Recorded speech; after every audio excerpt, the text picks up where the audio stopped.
ચાલો મિત્રો, આજે આપણે એક મસ્ત મજાની સફર પર નીકળીએ, સમયમાં પાછા જઈને.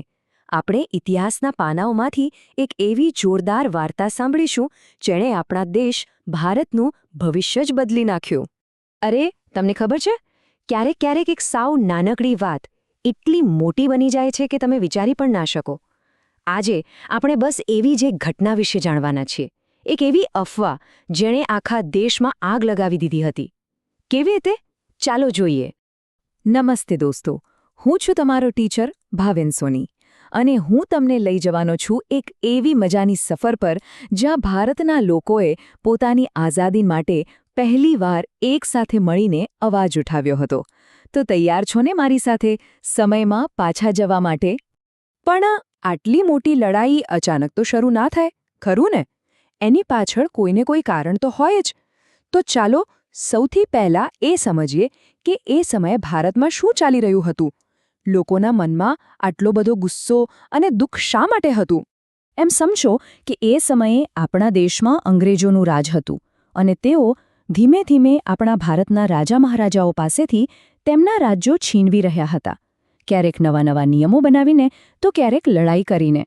આના લીધે આપણા ઘણા રાજા નવાબો ગુસ્સામાં હતા, કારણ કે તેમની સત્તા જતી રહી હતી. અને આની અસર ખાલી રાજાઓ પર જ નહોતી પડતી.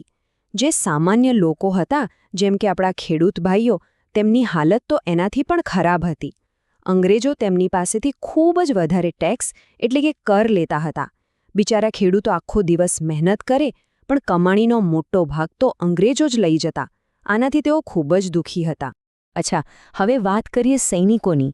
જે ભારતીય સૈનિકો અંગ્રેજોની સેનામાં જ કામ કરતા હતા ને, તેમની સાથે પણ સારો વ્યવહાર નહોતો થતો. તેમને અંગ્રેજ સૈનિકો કરતાં ઓછો પગાર મળતો અને માન સન્માન પણ ઓછું અપાવું. એટલે એ લોકો પણ અંદરથી બહુ જ નારાજ હતા. આ બધું તો હતું જ, પણ એની સાથે સાથે અંગ્રેજોએ કેટલાક એવા કાયદા બનાવ્યા જેનાથી આપણા ભારતના લોકોને એવું લાગ્યું કે અરે, આ તો આપણા ધર્મ અને આપણી જૂની પરંપરાઓ પર હુમલો કરી રહ્યા છે. તેમને ડર લાગવા માંડ્યો કે તેમનો ધર્મ અને સંસ્કૃતિ ખતરામાં છે. બસ આ બધી જ વાતો ભેગી થઈને લોકોના મનમાં ગુસ્સાનો જ્વાળામુખી ભરી રહી હતી. તો જુઓ, ગુસ્સો તો બધાના મનમાં ભરેલો જ હતો. બસ એને ભડકાવવા માટે ખાલી એક નાનકડી ચિનગારીની જરૂર હતી. અને ખબર છે એ ચિનગારી ક્યાંથી આવી? એક નવી બંદૂકમાંથી. ચાલો જોઈએ કે આ બંદૂકી એવું તો શું કર્યું. તો થયું એવું કે અંગ્રેજોની સેનામાં એક નવી નક્કોર બંદૂક આવી. એનું નામ હતું એનફિલ્ડ રાઇફલ. દેખાવમાં એકદમ જોરદાર અને શક્તિશાળી.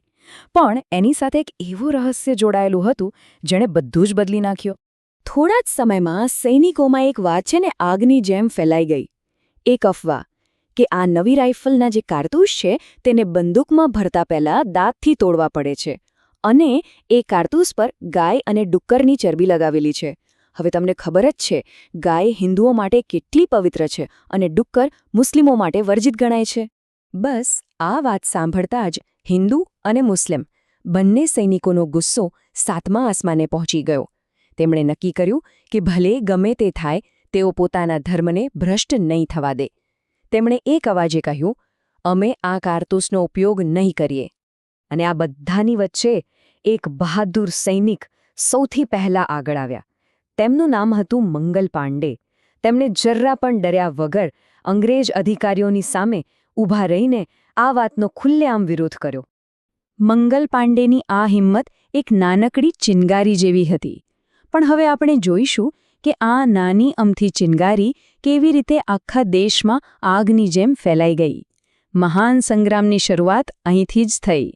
અને પછી તો જુઓ, ઘટનાઓ એટલી ઝડપથી બની કે કોઈને સમજાયું જ નહીં. 29 માર્ચે મંગલ પાંડેએ વિરોધ કર્યો અને થોડા જ અઠવાડિયામાં 10 મેના રોજ મેરઠ શહેરના સૈનિકોએ બળવો કરી દીધો. અને તેઓ ત્યાં અટક્યા નહીં. બીજા જ દિવસે એટલે કે 11 મેના રોજ સીધા જ રાજધાની દિલ્હી પહોંચી ગયા. આ આગ હવે ખાલી મેરઠ કે દિલ્હી પૂરતી સીમિત નહોતી રહી. જોતજોતામાં કાનપુર, લખનઉ, ઝાંસી એમ ઉત્તર અને મધ્ય ભારતના ઘણા બધા વિસ્તારોમાં આ આઝાદીની લડાઈ ફેલાઈ ગઈ. પણ દોસ્તો, આટલી મોટી લડાઈ કોઈ એક વ્યક્તિથી ના લડી શકાય. આમાં તો ઘણા બહાદુર રાજા રાણીઓ અને નેતાઓ જોડાયા, જેમણે આ વાર્તાને ઇતિહાસમાં અમર બનાવી દીધી. અને જ્યારે પણ આપણે 1857ની બહાદુરીની વાત કરીએ ને ત્યારે એક નામ સૌથી પહેલા યાદ આવે છે, ઝાંસીની રાણી લક્ષ્મીબાઈ. તે આ સંગ્રામના સૌથી શક્તિશાળી અને પ્રેરણાદાયક નેતાઓમાંના એક હતા. તેમણે પોતાના રાજ્ય ઝાંસીને બચાવવા માટે જે કર્યું એ તો અદ્ભુત હતું. પોતાના નાના દીકરાને પીઠ પર બાંધીને, હાથમાં તલવાર લઈને તેઓ અંગ્રેજો સામે લડ્યા. તેમની હિંમતની વાર્તાઓ આજે પણ આપણા સૌને પ્રેરણા આપે છે. પણ હા, આ લડાઈમાં રાણી લક્ષ્મીબાઈ એકલા નહોતા. તેમની સાથે કાનપુરમાંથી નાના સાહેબ, તેમના સેનાપતિ તાત્યા ટોપે અને દિલ્હીમાં મુઘલ બાદશાહ બહાદુર શાહ ઝફર જેવા બીજા પણ ઘણા બહાદુર નેતાઓ હતા, જેઓ આ લડાઈનું નેતૃત્વ કરી રહ્યા હતા. તો આટલી મોટી લડાઈ થઈ, આટલા બધા લોકો લડ્યા, પણ પછી શું થયું? અને આખી ઘટના આપણને આજે શું શીખવે છે? ચાલો, હવે આ વાર્તાના સૌથી મહત્વના ભાગ તરફ જઈએ. તો હવે મનમાં સૌથી મોટો સવાલ એ જ થાય કે શું થયું આ મહાન સંગ્રામનું? શું ભારતના લોકો આ લડાઈ જીત્યા? આટલા મોટા સંઘર્ષ પછીનું પરિણામ શું આવ્યું? જુઓ, એ સાચું છે કે 1857માં આપણને સંપૂર્ણ આઝાદી નહોતી મળી. પણ એનું મતલબ એ નથી કે આ સંગ્રામ નિષ્ફળ ગયો. બિલકુલ નહીં. આ તો એક શરૂઆત હતી. આ ઘટનાએ ભારતના લોકોના દિલમાં આઝાદીનું એક એવું બીજ રોપી દીધું જે ભવિષ્યમાં એક મોટું વૃક્ષ બનવાનું હતું. આ લડાઈએ બતાવ્યું કે જો આપણે બધા એક થઈ જઈએ તો અંગ્રેજોને હરાવી શકીએ છીએ. તો આખી વાર્તામાંથી આપણે શું શીખ્યા? સૌથી પહેલી વાત કે જે સાચું હોય એના માટે હંમેશા અવાજ ઉઠાવવો જોઈએ, ડર્યા વગર. બીજી વાત કે આપણા દેશ માટે કેટલાય બહાદુર લોકોએ લડાઈ લડી છે અને આપણે તેમને ક્યારેય ભૂલવા ના જોઈએ. અને ત્રીજી અને સૌથી અગત્યની વાત કે આ જ લડાઈ ભારતની આઝાદીની લડતની એક ભવ્ય શરૂઆત હતી. તો દોસ્તો, આ હતી 1857ની મહાન ગાથા.